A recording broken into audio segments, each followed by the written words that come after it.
Animal Crossing New Horizons 2.0 and Happy Home DLC have been out for a week, and we are officially in the brighter timeline. Did Nintendo improve on the core game? Without a doubt. Is it the best game it can be? Not whatsoever, which is something I also said in my 2.0 reaction video. But now that it's actually out, we can dive into what they did right and what they could have done better. And because it's my channel and everything needs to be in a nice, neat, formatted order, instead of ranking today, we will be rating each part of the update, or most parts. Keep in mind as we go along that 2.0 is big, I am still discovering things, still learning things, and that is actually a great place to start. Nintendo chose not to tell us everything about the update in their already lengthy direct video, and that alone is crazy. This could be a lot of things, whether it's quality of life stuff like DIYs going into storage, or Isabelle telling you who's in town in the daily announcements. You can search dreams by island name now, or moving villager homes got a little bit cheaper. And the furniture they decided to add and bring back. Holy shit, this is overwhelmingly massive. Even some of the smaller stuff that I didn't think people would ever care about was reintroduced to this game. This aspect of not knowing what's out there and continuing to discover and study the game's mechanics is to me what Animal Crossing is built on. It keeps the game interesting and fresh and contradicts every pre-existing thought. Like even in my comment response video I said, New Leaf was a lot more than shopping, it was playing mini games with your friends or trying to get badges or going to KK Slider's club to hear the songs that never came back in the future releases. And look what Nintendo decided to bring back. So keeping things vague on purpose as to not spoil everything, I give it a 9 out of 10.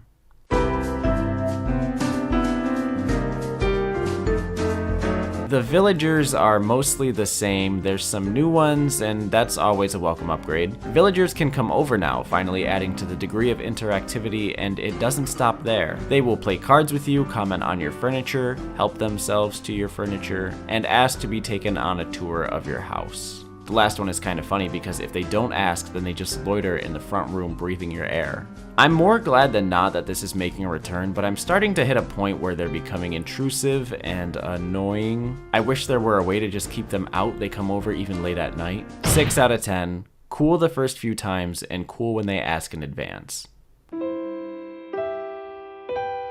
People begged for the roost for so long, one of the most beloved features starting from Wild World. They acted like Brewster was the second coming and would single-handedly save the game, but in their defense, the game teased it for a long time beforehand. I just don't see how this is that interesting though, at least by itself. Like yeah, it's always been nice, but that's when it's surrounded by all the other content. So I'm very thankful that they did not release the roost alone and instead did it with the rest of 2.0, otherwise people would have gotten bored of it very fast. And I don't think this is a hot take at this point for series veterans, but this iteration of the roost isn't the best. Brewster pretty much only asks if you want coffee, and that's it. Once in a while he gives you things, sometimes others may show up for coffee, but the Roost of New Horizons does not have a stage for KK Slider to perform on, nor does it offer you a part-time job. It runs out of tricks very fast. If I were rating just the cafe, I would probably give it a 4 out of 10 since it really only emits the bare minimum. But the Amiibo phone breaks my heart. They built models for every single Amiibo card so that technically everyone from New Leaf can be a part of New Horizons, even if only for a few lines of dialogue. But getting to see everyone catch up with their siblings and their parents and their loved ones, that is endearing and so heavy. People always ask for the villagers to have more interactions with the player, but I want to see them interact with each other, and this is lore. As a longtime Animal Crossing fan, easily the most rewarding part of the update. 9 out of 10. I fucking cried. I cried and I'm not ashamed to admit it at all. Everything about this is wonderful. Pro decorating allows you more ways to customize your walls and put things on the ceiling, and pro construction allows you more bridges and inclines, and that is something I've requested for a long time. You also get to place vines and ladders. The max of 8 bridges wasn't a big deal because you can always make a land bridge, but nothing like that existed for inclines, and a lot of people don't carry ladders on them anymore. But now you can put these down for easy access and free that ladder from your inventory. 7 out of 10.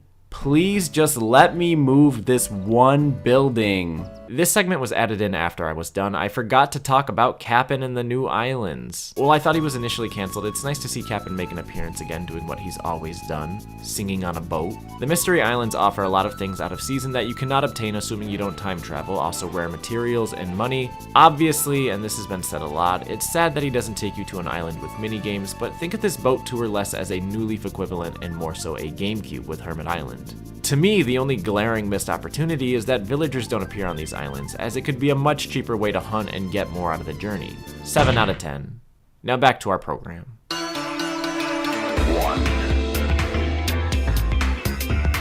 Why is this the most entertaining aspect of the update? Like, this is something nobody was asking for, nobody was expecting, and Nintendo just gave it to us. And now I gotta replay the whole game in first person. Like, come on, they always start your tutorial in first person, then whip you into existence. Let me stay like this, Dad. I give it a 9 out of 10, and 8 of those points are for the fisheye lens.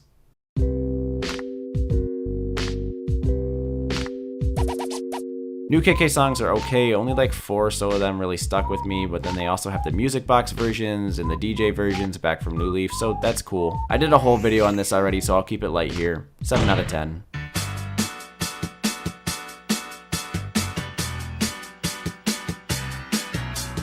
Harv's Island, which used to be a place you only went for events and amiibo scanning, now has a much bigger purpose. For one, Harriet is back and committing to a vastly different lifestyle, which normally would feel weird to me, but they seem happy, and I could get down with this ship. She unlocks new hairstyles for you when you speak to her, and this is cool for about a week. After that, she is virtually useless and just wanders around the island. Not to complain, because I am glad that she's back, but she just gives you hairstyles, and that's kinda boring, especially when all the other ones are just unlocked at once with Nook Miles. They could have had her in her old role where she'd ask you questions and give you a haircut based on that. At least that would give her a continuous function, but now she just wanders around waiting for Harvey to notice her, but he's too busy talking with everyone else in the RV community.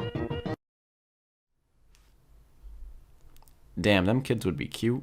So this is actually pretty neat too. The RV park or whatever acts pretty much as the marketplace like Main Street or the city did in old games. It's not as lively as those, but let's be honest, if it were, it would not fit with New Horizons' natural focus. In fact, in a weird way, the RV campground is the opposite of what most of New Horizons is, and that is non-utilitarian. I spoke about this in the New Leaf video, but most of New Horizons looks beautiful but has little to no function. Big structures that are pretty to look at, but offer no use.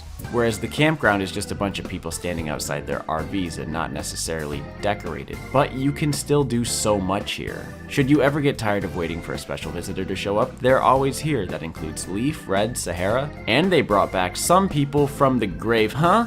You can access your storage, your bank account, change clothes. It's nice to see everyone back in business. It definitely feels like there's a huge key player missing here, but whatever. One small, very specific criticism that previously only was a problem in City Folk is that you cannot bring friends along. Because to reach this area, you have to take an alternate method of travel. Not that they can't do any of this on their own, but still, I just want a cute date with the boys getting our fortunes told. Not a bad addition at all. 8 out of 10.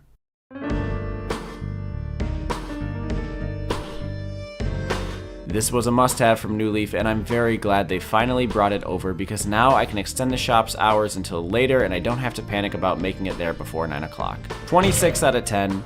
Can never insult the game for bringing back beloved features. Cooking and farming was a very necessary addition because we needed something more than just pumpkins and the basic fruit. And while part of me was wishing they brought back all the extra fruit and perfect fruit from New Leaf, this works just as well, if not better. The craftable recipes especially because let's face it, pretty much everyone has a restaurant or like a kitchen or a bar or some area where these are going to look great on display. And they let us kill the sea bass, which needed to happen because it's so goddamn invasive. Now you can eat this stuff, but I think that aspect is a little bit underwhelming. In a way, it acts as a quality of life update for eating fruit to move trees, break rocks, all that, because before you had to manually eat 10, another part of the game trapped behind slow animation. But now you can just cook some of this stuff and you're good to go. It gives you like 5 or 8 at once. I just feel like they could have done more though. I think they could have taken a page out of Breath of the Wild's book here and tied special abilities to the dishes. Like what if eating this dish made you run faster? Or eating this dish helps you stay underwater longer? Eating this dish makes your villagers talk to you more? Or eating this dish makes you purchase 10 Nook Miles tickets at once? A boy can dream, right? 7 out of 10, once again all for aesthetic's sake. Group stretching. Don't even show anything for this. Just very good, cool GameCube throwback. 5 stars. I feel about gyroids now how I've always felt. Okay. I'm not sure finding them and watering them makes this any less tedious as a feature, but I know lots of people wanted them back, and I'm happy for you. 8 out of 10. Okay, so this category is dedicated to physical additions of existing things, or what would also be known as more of the same, which is not necessarily a bad thing. Got some new hairstyles, okay, some new reactions, some new Nook Mile tasks, ooh, some new stationery. All pretty basic stuff that isn't groundbreaking, but once again, 9,000 pieces of furniture, clothing, songs, tools, etc. They brought back so much. We're talking the cool set, LED screens, creepy skeleton, samurai suit, antique cash register. These all mean a lot to me because they were minor details in other games, so I didn't think they'd be on priority for return. And yeah, the froggy chair, okay, shut up. It's insanity. I'm pretty sure New Horizons now has more furniture than any of the other games for miles. But there was one final thing that I wanted to see them bring back that they didn't, and that was additional Nintendo items. Call me entitled, I don't care, but every other game in this series has had this, and all New Horizons has is Mario. This may be one thing that New Leaf will always have over the other games because, I'm sorry, what other game lets you be a Pikmin that isn't Pikmin? Never mind, don't answer that. Okay, 8 out of 10.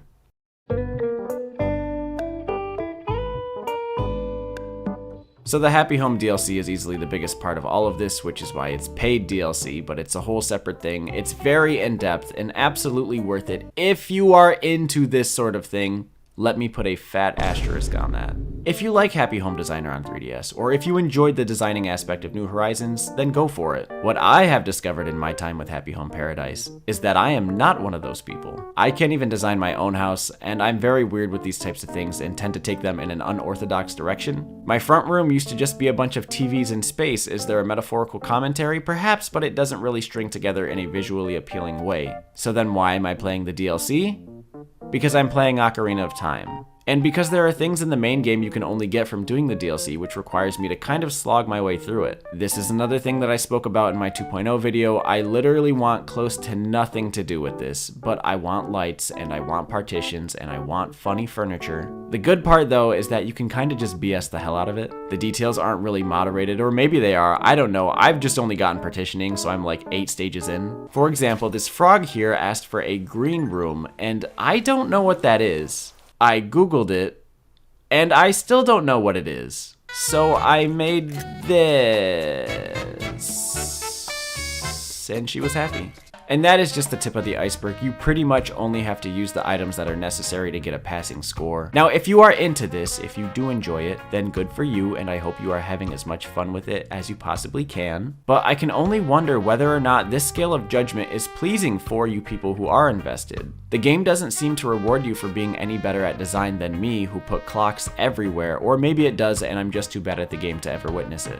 There's aspects of this I think everyone can enjoy. Since it's story-based, you get to see a lot of interaction between yourself, the staff, and the vacationers, not to mention rooming people together. Screwing around with the modifiers is also really fun. And the ending scene, which I'm about to show you footage of just in case anyone cares, is one of the more refreshingly out-of-character moments for a game that maintains a remote feeling constantly. I give this a 7 out of 10. It's not for me, but if it looks fun, then give it a try. The Island Life 101 app gives you tips on your phone and tips on the loading screen, which is handy for new players, but at this point in the game, I don't think the app would ever give anyone of season a useful tip. Or would it?